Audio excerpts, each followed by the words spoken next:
Découvrez dans cette vidéo 2 milieux de terrain que Barcelone pourrait recruter pour remplacer Gavi. Restez jusqu'à la fin pour ne manquer aucune information importante. Mais avant cette news, ne perdez plus de temps et abonnez-vous à cette chaîne, activez la cloche de notification et laissez un like sur cette vidéo pour que YouTube vous livre toujours les news que nous publions quotidiennement.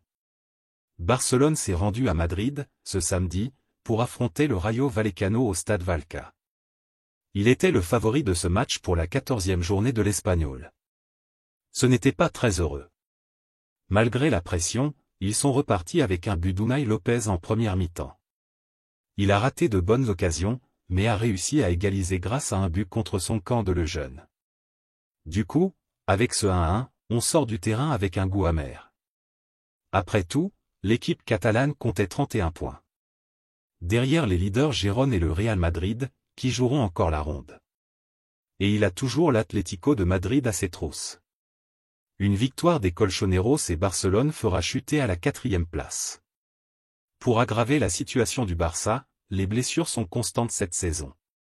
La dernière en date, la grave blessure au genou de Gavi dimanche dernier, lors de la victoire de l'Espagne sur la Géorgie au tour final des éliminatoires de l'Euro 2024, représente un défi de taille pour Barcelone. Le joueur de 19 ans a reçu un diagnostic de rupture totale du ligament croisé antérieur du genou droit et d'une blessure associée au ménisque latéral, et il est prévu qu'il ne reviendra sur le terrain que dans la seconde moitié de 2024.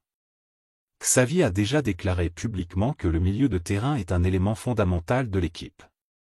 Comme d'autres coéquipiers souffrent également de problèmes physiques, comme De Jong et Pedri, et à l'approche du mercato de janvier, le Barça doit aller au marché pour renforcer le milieu de terrain. C'est pourquoi le site 90 minutes a apporté quelques options. Et nous, à la chaîne, Sois Fanatico Barça, avons tenu à vous proposer 2 de ces alternatives. Le premier est le Brésilien Ederson. Le joueur qui a joué pour des clubs comme Corinthians, Cruzeiro et Fortaleza est bon tant offensivement que défensivement, mais les problèmes financiers du club catalan pourraient rendre le transfert difficile. Il joue actuellement pour l'Atalanta. Le deuxième est argentin. Il était même titulaire lors du dernier match de l'Argentine et est considéré comme une alternative polyvalente au milieu de terrain du Barça. Le milieu de terrain qui joue à Tottenham a beaucoup d'habileté avec le ballon. Ici Giovanni Lo Celso. Lequel de ces joueurs souhaiteriez-vous rejoindre le Barça? S'il y a un autre joueur que vous souhaiteriez voir arriver, mettez-le dans les commentaires et rendez-vous dans la prochaine news.